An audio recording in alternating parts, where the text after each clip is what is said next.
Morning freaks, Q&A Monday, the best day of the week. Now I've been listening to some motivational shit while I was driving from home to where I'm going to be working today, and now I'm all about promises and making promises to yourself. So let me know in the comments below what promises that you're going to keep this week and smash out for yourself. Let me know in the comments below. Meanwhile, I've got some crappy little 10-minute jog around this crap park to see how my hip is feeling. It's feeling a lot better today, but the promise that I've made for myself this week is that I'm not going to whinge and moan. I'm just going to get on with it and not give up. That's my promise for this week.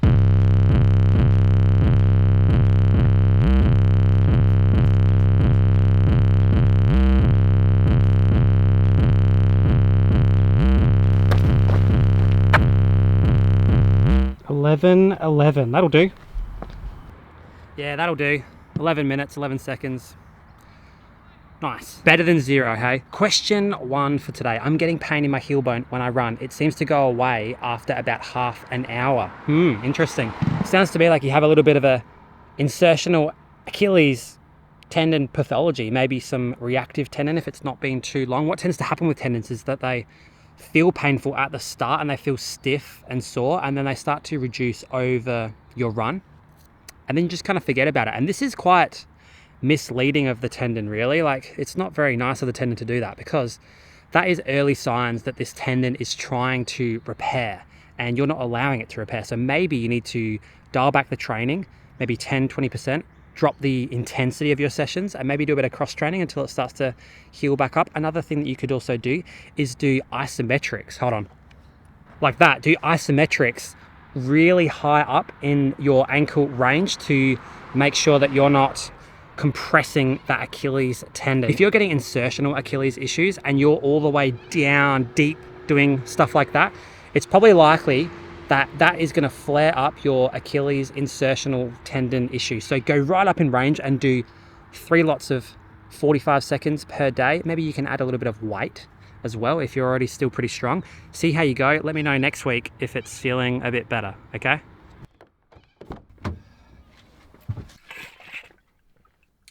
Okay, next question. Why not start coaching? That's an interesting question.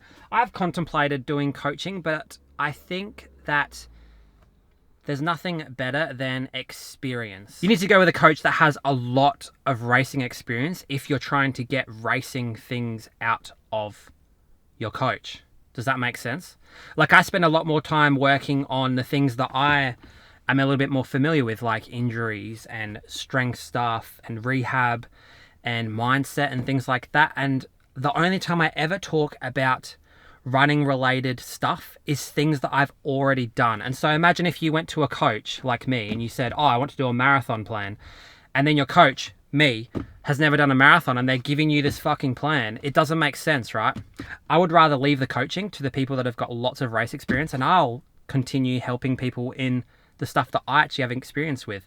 I don't want to be some sort of fraud on the internet, okay? I'm just going to stick to what I know and what I know that I can help people with. Like, I can help people with how to run a fast 10K or how to run a fast half marathon, because I've done that, but I have not done particular things. And I think there's probably better coaches out there that could service you much better than me. There you go. There's some brutal honesty for you, all right? No, but seriously, those goals and those promises that we made to ourselves at the start of this video, let's manifest those things and get it done. Man, I've been listening to David Goggins since I mentioned him in my video yesterday or the day before, whenever it was. And now my entire YouTube feed is just filled with David Goggins, and now I'm fired up to get some work done. Let's do it!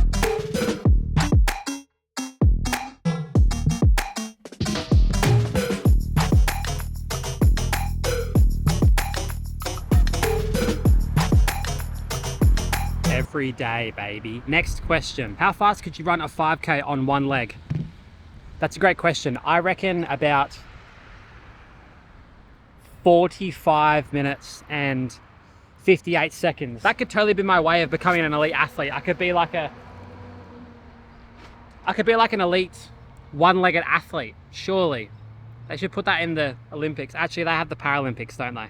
So it's already a thing. Damn, if it's already a thing, then someone's already smashing a one-legged 5K easily. Okay, next question is actually from a good friend of mine, gait analysis and using the foot pods and how accurate they actually are. Now the foot pod stuff is pretty accurate. I've used Chorus's like gait analysis stuff and it's pretty cool. All you have to do is get the pod and put it on the back of your shorts and you run at certain paces and it tells you when to slow down and speed up and things like that. And it gives you pretty good insight as to what your gait is like and how symmetrical you are. And I've seen there are clinics that put pods on both feet and do a similar thing. Gait analysis itself is pretty arbitrary because a lot of issues could be fixed with just some general cues like cadence and like, you know, the way that you hit the ground and what you do with your shoulders and things like that, that you could fix 95% of problems just with that. So gait analysis, if it's pretty cheap, yes. The foot pod stuff, yes.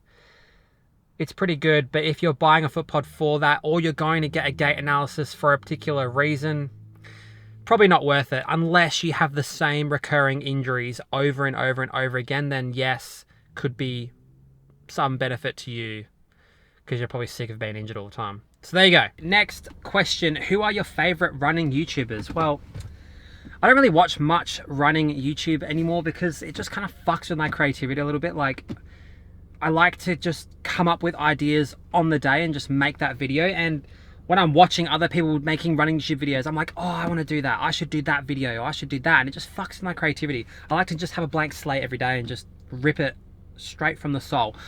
What I really like in some running YouTubers is people that aren't just fence-sitting, milquetoast, shoe review, garbage channels that just do the things that are gonna be the most popular and you never actually understand what their personality is and you never actually connect with them. Like, there's so many people out there where like they might have a really good personality but they just don't show it. Just trying to think who comes to the top of my mind as to who I like the best.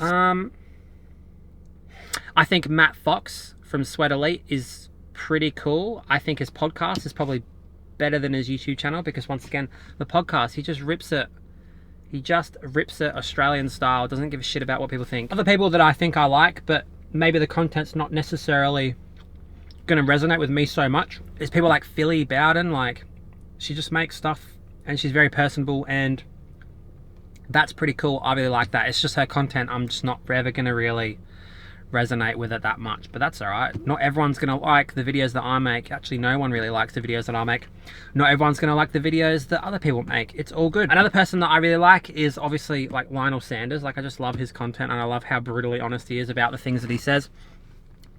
And I like how every year he goes on these like side quests of like revelations around diet and training methods and stuff. It's really cool to watch him experiment and go from like drinking chocolate milk to like eating really clean to, you know, doing something else. It's pretty interesting to watch him like experiment at the highest level of his sport. That's really cool. I like that. Okay, next question. What gear do you use for making your videos and editing? Okay, I'm gonna have to switch to... Okay, so this is my camera. It's an A6700. It's got one of those big fluffy microphones on the top. I can't remember who made it, maybe Rode or something. I also use one of these things sometimes and I have like a normal tripod. That is a 10 to 18 millimeter lens, and then I have a 18 to 50 millimeter lens, both from Sigma. And I have a MacBook and I use Final Cut to edit. I keep it pretty lean because I hate all the fancy graphics and stuff like that. It just takes too long to make. So I just keep it real lean. Final Cut Pro does the trick for me. Epic. All right, I'm out of water. Back to work. I'll see you guys in 2 hours and 43 minutes. Yeah.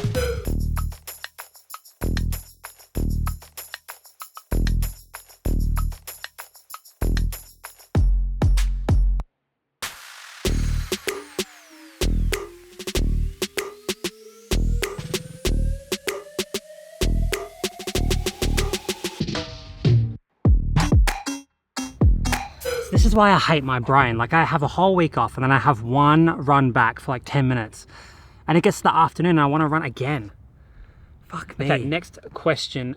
Drop in running shoes, important or not that relevant? I think the drop in running shoes are pretty important, but not so important that you have to, you know, really go just to one kind of drop style. I actually think that you could do many different kinds of shoes with different drops, and that variety is probably going to be good for you. The only issue that you're going to have is if you're used to one kind of drop in running shoes and then you just immediately switch all of your running to another type of drop shoe. So if you're at 8mm and then you drop to like a 5mm shoe, you're going to have a lot of issues. Just like if you're at a 8mm and then you drop to barefoot shoes, you're also going to have a massive issue. I think it's not that relevant if you're getting variety in and you have been for a long period of time. If you want to change drops in shoes, you probably need to start with one easy run a week change and then build up from there, and then maybe just focus on variety overall. But yeah, not that relevant really. But I'm going to see you guys tomorrow because it's 35 degrees and my camera's overheated about 15 times. So see you guys on Tuesday.